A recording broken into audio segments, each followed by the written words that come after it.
I'm Olive, 35 years old. Since graduating from college, I've worked as an office clerk in the fashion industry.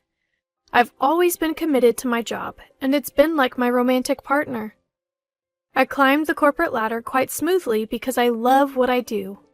However, working in a predominantly female company meant fewer chances to meet someone, so my love life was rather limited. Once I hit 30 and saw everyone around me getting married and having kids, I decided to sign up for a dating service. That's how I met George. From the first date, George was laid back and easygoing, the total opposite of me, who's always in a hurry and rather impatient.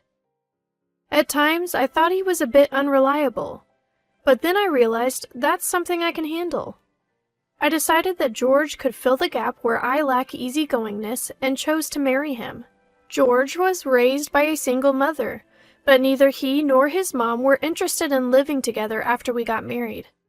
The often told tales of mother-in-law and daughter-in-law conflicts had me relieved that neither of us wanted to live together. When I met my mother-in-law for the first time before our wedding, she seemed to be sizing me up with a critical stare. That confirmed my feelings that I didn't want to share a home with her. No living with my mother-in-law, and a new chapter begins with George as a married couple. We'll make compromises even when our values clash. That was my resolve. So, a month into our adjusted married life, something completely unexpected happened. "Hello, Olive. How are you? Still no baby? I want to see my grandchild already." "Hi, mother-in-law. It's been a while. What brings you here? What's in the bag?" "Oh, didn't George tell you? I've decided to move in." "What?" Of course, George had never mentioned any such plans to me. Both he and his mom had told me before our marriage that neither of them was interested in living together. So this was a complete curveball. "Hey, mother-in-law's here at the house. She says she's moving in? What's going on?" "What? Mom did mention feeling lonely, but I never heard anything about moving in. I mean, I told her it was okay if she felt too lonely, but living together?" I hid away to make the call, and when George said that, I unintentionally let out a "What?" "Why did you say it was okay to live together without discussing it with me? She probably got the wrong idea. Aren't these the kind of decisions we should be making together?" "Well, I thought having Mom around to help with chores might be nice." When I had greeted her at her home, the last thing I felt was that she could handle household chores. The kitchen was coated in dust, clearly untouched for a while, and the whole house was cluttered. It was nowhere near what you'd call neat. "I want to enjoy my lunch, so I'm gonna hang up now," he said, and abruptly ended the call. Just as I was getting used to life with George, the idea of adding mother-in-law to the equation was overwhelming. While I stood there in disbelief, my mother-in-law called me over, looking annoyed. "Olive, your stuff is in the way. Move it already, will you? Honestly, you can't raise a kid in such a cramped house." "Well, George and I have decided not to have kids. I'm 35 and George is 38. Having a baby past 35 is considered high risk, and I wanted to focus on my career. So we had agreed before marriage to live a peaceful life, just the two of us." I said that mainly to keep my mother-in-law at bay, so we wouldn't have to face daily nagging about grandchildren. But my words set off mother-in-law like a firecracker. Her face turned beet red with anger. "Why? I can't believe you're married and not planning to have kids. I raised George all by myself, and you say you want to live a spoiled life?" "I respect that you raised George while working, but we've decided—" "I don't want to hear your excuses. You're the worst daughter-in-law." My attempt at pacifying mother-in-law had spectacularly backfired. She stayed furious and spent the next while berating me, not even allowing me room to defend myself. "Hey, I can't live with mother-in-law. She's been making a big fuss about wanting grandkids again today." After George came home, I discreetly talked to him about the day's events in our bedroom. George, however, was only half listening, mostly engrossed in his smartphone. offering occasional disinterested replies like, really? Eventually, he put his phone down, got into bed, and closed his eyes. George, are you even listening? I was listening, but Mom's lonely, so what can you do? I owe her for raising me as a single mother. I want to repay her kindness. So, Olive, you'll have to put up with it for a bit. My annoyance flared up at George, who, claiming he was tired from work, quickly drifted off to sleep. I was frustrated firstly with having to pacify my mother-in-law who's been going on and on about wanting grandkids, and secondly with George for unilaterally deciding we'd live with his mom. I'd heard that marriages are built on compromise.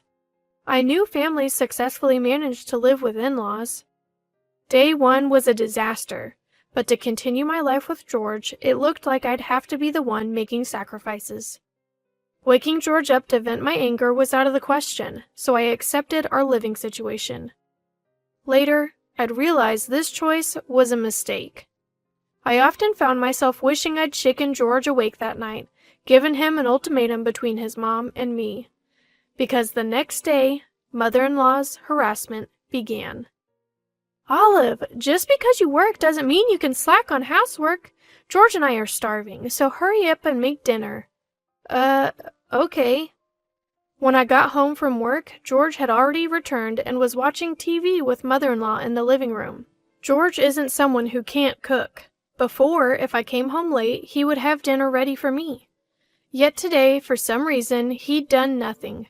Even the dishes from the morning were still in the sink. He seemed to be enjoying a quiz show with mother-in-law while I was left to prepare dinner alone in the kitchen. When I finally laid out the meal on the table, mother-in-law twisted her lips in disapproval again. What's this? Mostly frozen food, huh? You think it's okay to feed this additive-packed stuff to an elderly person? I'm sorry, I've been busy with work. Being busy with work is no excuse. Has George been eating like this every day since you got married? Poor guy. If his health goes south, it's on you. While mother-in-law angrily scolds me, spitting as she speaks, George quietly eats his meal. George, who side glances at the TV and seems to be enjoying himself while his wife is being yelled at by mother-in-law, doesn't seem like the George I know. Throughout dinner, mother-in-law never stopped complaining at me. A wife who can't even cook and won't have kids is the worst. George could have done so much better. Prioritize George and me over your job.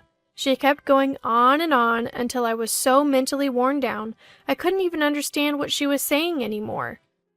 That night, I broke down crying in our bedroom. The thought of this life continuing was unbearable. George seemed surprised to see me cry. I told him I can't live with mother-in-law anymore, but George looked exasperated. My mom is important to me, so I want you to treat her with respect too, he said before falling asleep. I couldn't even muster a rebuttal to George and cried until I fell asleep. Life with mother-in-law, filled with nothing but suffering, continued as it was. George doesn't have to do a thing. Housework is a wife's job. Once mother-in-law said this, George truly stopped doing any chores. I continued to juggle work, household tasks, and being yelled at by mother-in-law. When mother-in-law found out George and I had separate finances, she started demanding money from me. You're my son's wife, so giving me an allowance is your natural duty. She demanded money with this ridiculous reasoning.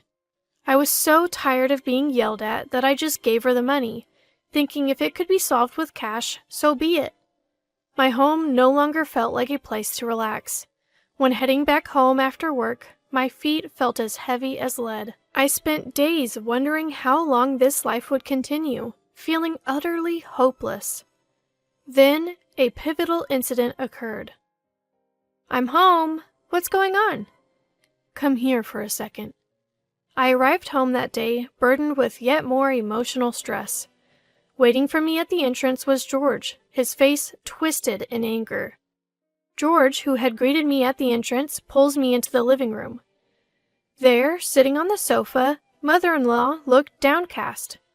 Did something happen? This is all Olive's fault, isn't it? You must have done something. It was the first time I had ever seen George angry.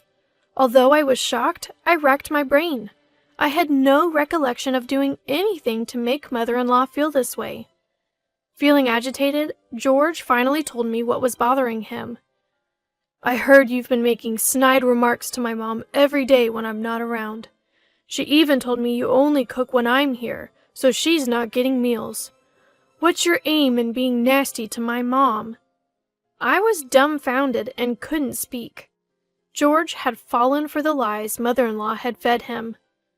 It was mother-in-law who had been making snide comments when George wasn't around, even complaining about the food like, "Isn't this too salty? It looks awful."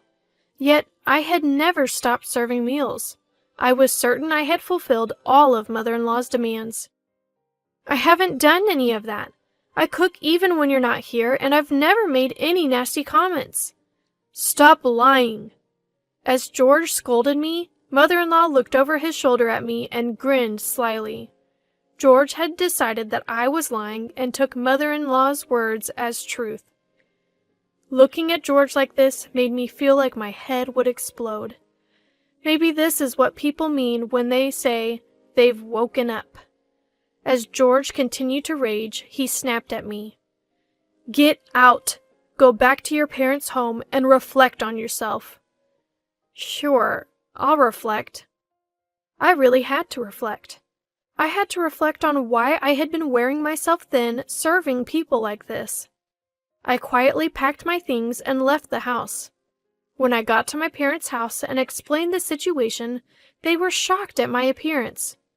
I hadn't realized it, but the stress from living with mother-in-law had caused me to lose a significant amount of weight. Holding me in her arms, my mom cried, "I wish I had never approved of this marriage." My dad said, "You don't ever have to go back."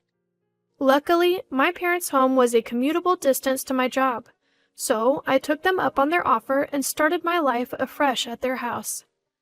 Every now and then, I'd get an email from George checking in on me, but I left them all unread. As I worked hard and relaxed at my parents' home, I felt like I was breaking free from the brainwashing. I used to think that to keep my marriage to George, I had to endure whatever mother-in-law said. But a marriage with a husband who prioritizes his mother over his wife is not worth keeping.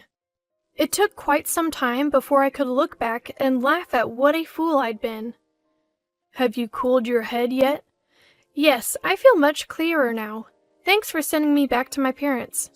Months passed and I returned to the house where George and mother-in-law lived. George was waiting at the front door. I smiled and headed toward the living room. Mother-in-law was seated, glaring at me as I entered. "You're late! Being away this long is unacceptable for a wife. You owe George and me an apology for what you've done and for leaving this house unattended."